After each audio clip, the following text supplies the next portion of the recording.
මාළු හදන විනෝදාංශය කරගත්ත ඔයාලා අදත් වෙනද වගේම ඉච්චෙක්වා YouTube channel එකට සාදරයෙන් පිළිගන්නවා. අද මම ඔයාලත් එක්ක කතා කරන්න යන්නේ ඔයාලට වටිනම වීඩියෝ එකක් වෙන්න පුළුවන් මෙන්න මේ වීඩියෝ එක. ඉතින් අද මම කතා කරන්න යන්නේ ඔයාලත් එක්ක අඩි දෙකේ හැකියකට ගැලපෙන හොඳම මාළු වර්ග 10ක් ගැන. ඉතින් මේ වීඩියෝ එක වටින වීඩියෝ එකක් වෙනවා. මොකද හේතුව දැනටමත් ඔයා ගාව අඩි දෙකේ ටැංකියක් තියෙන්න පුළුවන්. ඔයා එකට දාන්න මාළු හොයන්න පුළුවන්. අර සමහරක් විට මේ මාළු දාන්න ඉඩ නැති වෙලා ලොකු මාළුවා හිතන් ඉන්න පුළුවන්. මේ වීඩියෝ එක සෑහෙන වටිනවා. හේතුව මොකද අපි නිකන් ටැංක් වල මාළු හැදුවට ටැංකිය වලට මාළු වලට දාන්නකොට ඉඩමදි වෙන්න පුළුවන්. ඉතින් ඒක නිසා ඔයා අඩි දෙකේ ටැංකියක් ඔයා ගාව තියෙනවා නම් මෙන්න මේ වීඩියෝ එක සේව් කරගෙන තියන්න. ඔයා ගාව මේ වීඩියෝ එක බලන්න අනිවාර්යයෙන්ම. ඉතින් මේ අඩි දෙකේ ටැංකිය අපි නිකන් මාළු ගෙනාවට වැඩක් නැහැ. මාළුන්ගේ අවශ්‍ය ටැංකි සයිස් එකට තියෙන්න ඕනේ. ඉතින් මේකේ ටැංකි වර්ග වල දන්න ප්ලාන්ටඩ් ටැංක් වගේ ටැංකි. ඉතින් මේ මාළුන්ට අවශ්‍ය ටැංකි අපි කතා කරමු. ඉතින් මේ වීඩියෝ එක ඔයාලට ගොඩක් වැදගත් වෙන්න පුළුවන් වීඩියෝ එකක්. ඉතින් අපේ channel එකට අලුත් නම් අනිවාර්යයෙන් අපේ channel එකට එකතු වෙන්න. එහෙනම් අපි වැඩි කතා නැතුව කවුද මාළු වර්ග කියලා බලන්න යන්න. ඉතින් පළවෙනි මාළු වර්ගයේ වෙන ප්ලේට් එකේ ඉන්න මාළු జాති මම මෙයාලගෙන පොඩ්ඩක්වත් කතා කරන්න යන්නේ නැහැ. හේතුව මොකද මේ මාළු ගැන ඔයාලා දන්නවා.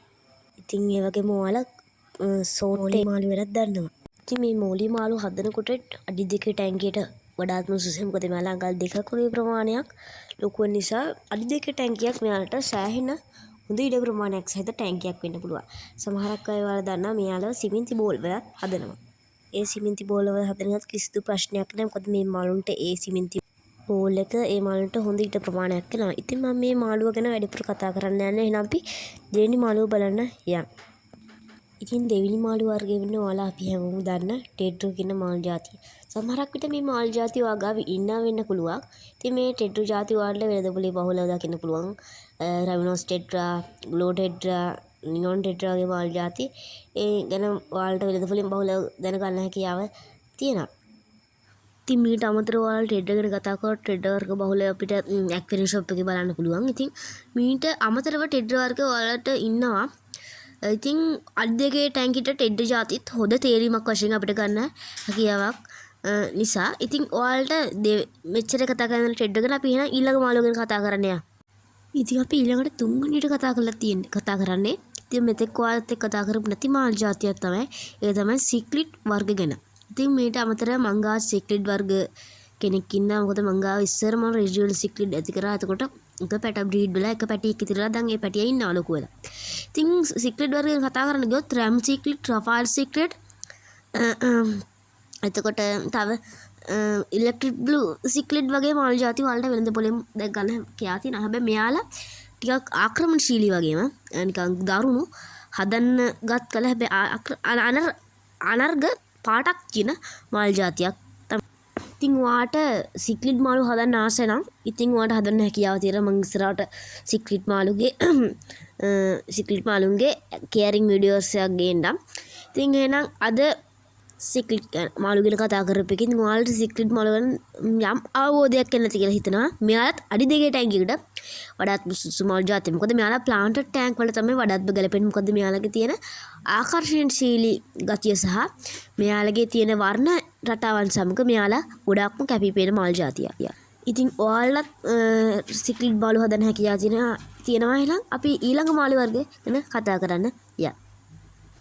ඉතින් ඊළඟ මාළු జాතිය වෙන්නේ ආකර්ෂණයේ දිනාගත් අනිවාර්යයෙන්ම ප්ලාන්ටඩ් ටැංක් එකකට ගැලපෙන මාළු జాතියක් වෙන කොරිඩෝස් කියන මාළු జాතිය. ඉතින් මේ මාළු జాතියේ සමහරක් විට මම ඉඩහලින් පොඩි වීඩියෝ ගැන තියෙන. මොකද මම මාළු හදනකොට වැදගත් වෙන කරුණු වීඩියෝ ගැන මම ටැංක් සයිස් වලට අදාළ මාළු ගැන වීඩියෝ එකක් කරා. ඉතින් ඒකෙත් මම මෙයාව පෙන්නුවා. ඔයාලා හොඳටම මතක ඇති. ඉතින් මෙයා ගැනත් මම තාම කෙයරින් වීඩියෝ එකක් ගෙනල්ලා නැහැ. ඉස්සරහට කෙයරින් වීඩියෝස් ගොඩක් එන්න තියෙනවා. එහෙනම් ඉතින් මට කොරිඩෝස් ගැන කතා කරන්න තියෙන ඔච්චරයි. ඉතින් කොරිඩෝස් කියන්නේ ඇත්තටම ඔයාලා ප්ලාන්ටඩ් ටැංක් එකක් තියෙනවා නම් වඩාත්ම සුදුසු හොඳ ක්‍රියාශීලී මාළු జాතියක් තමයි මේ කොරිඩෝස් කියන්නේ. ඉතින් වර්ණටාවන් සහ එයාගේ වර්ණයෙන් සමහරක් ඇක්වැරියම් ෂොප් වල හොයාගන්නත් හම්බ වෙන්නේ. ඉතින් මේ මාළුන්ගේ වර්ණටාව නිසා ආකර්ෂණය දිනාගත්ත මිනිස් ඇක්වැරියම් හොබි එකේ ආකර්ෂණය දිනාගත්ත සුපිරි මාළු జాතිය තමයි මේ කොරිඩෝස් කියන්නේ. ඉතින් මම කෝරිඩෝස් ගැන ලොකුට කතා කරන්න යන්නේ මොකද වීඩියෝ එක ගොඩක් දික් වෙන නිසා. ඉතින් එහෙනම් කෝරිඩෝස් ගැන කතා කරන්න තියෙන ඔච්චරයි. එහෙනම් අපි ඊළඟ මාළුව ගැන කතා කරන්න යමු. පස්වෙනි මාළු වර්ගය වෙන්න ඔයාලගේ අපෙත් ආකර්ෂණය දාගත්ත ආදරණීය මාළු වෙන ගෝල්ෆිෂ් මාළු జాතිය. ඉතින් මෙයාලා මගේ මතේ නම් අඩි 2 ටැංකියකට සුදුසු නැහැ. අඩි 3 අඩි 4 අඩි 5 වගේ ලොකු ටැංකියකට තමයි සුදුසු. ඔයාලා ගෝල්ෆිෂ් පැටවුවක හදනවා නම් වඩාත්ම මේ මාළු జాතිය අඩි 2 ටැංකියට සුදුසුයි.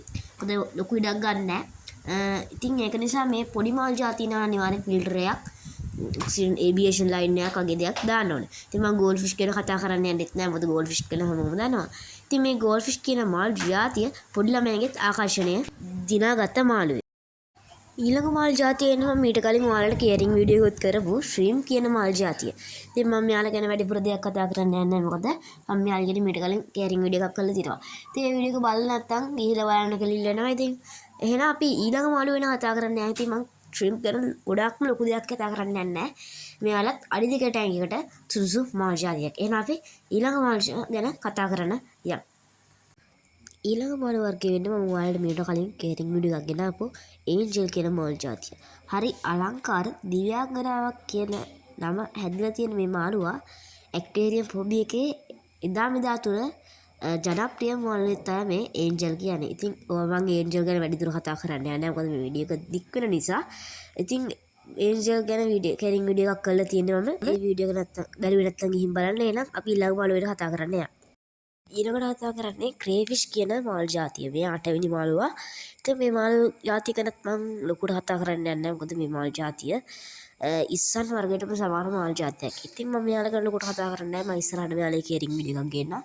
ඉතින් මම ක්‍රේෆිෂ් ගැන කතා කරන්නේ ඔච්චරයි. ඒක නම් අපි ඊළඟ මාළුවා ගැන කතා කරන්න යනවා. ඉතින් ක්‍රේෆිෂ් කියන මාළු జాතිය හොඳ අඩි 2 ටැංකියට ගැලපෙන මාළු జాතියක්. එහෙනම් අපි ඊළඟ මාළු జాතිය ගැන කතා කරන්න යනවා. ඊළඟ මාළු జాතිය වෙන්නේ අපි ගොඩක් දෙයක් දන්න ෆයිටර් කියන මාළු జాතිය. ඉතින් මම හොඳම ෆයිටර් කවුද කියලා ෂෝට් වීඩියෝ එකක් දැම්මා. ඉතින් කට්ටිය ගොඩක් කමෙන්ට් කරලා තිබ්බා. තෑන්ක් යූ කමෙන්ට් කරා කියලා කිව්වට. ඉතින් මේ මාළු හදන එක ගැන මම ඉස්සරහට වීඩියෝ එකක් ගේන්නම්. ඉතින් ෆයිටර් ගැන කතා කරලා තියෙන්නේ ඔච්චර. ඉතින් ඊළඟට අපි ඊළඟ මාළුව ගැන කතා කරන්නේ. ඊළඟ මාළුවට ඉන්නවා සුවිශේෂී මාළුවෙක්. ඉතින් මම එයා ගැන පොඩ්ඩක්වත් කිව්වේ නැහැ. ඉතින් වීඩියෝ එක ගොඩක් දික් වෙන නිසා මම මේ මාළුවත් ඉක්මනට පෙන්නන්න. එහෙනම් අපි ඊළඟ මාළුව බලන්න යමු.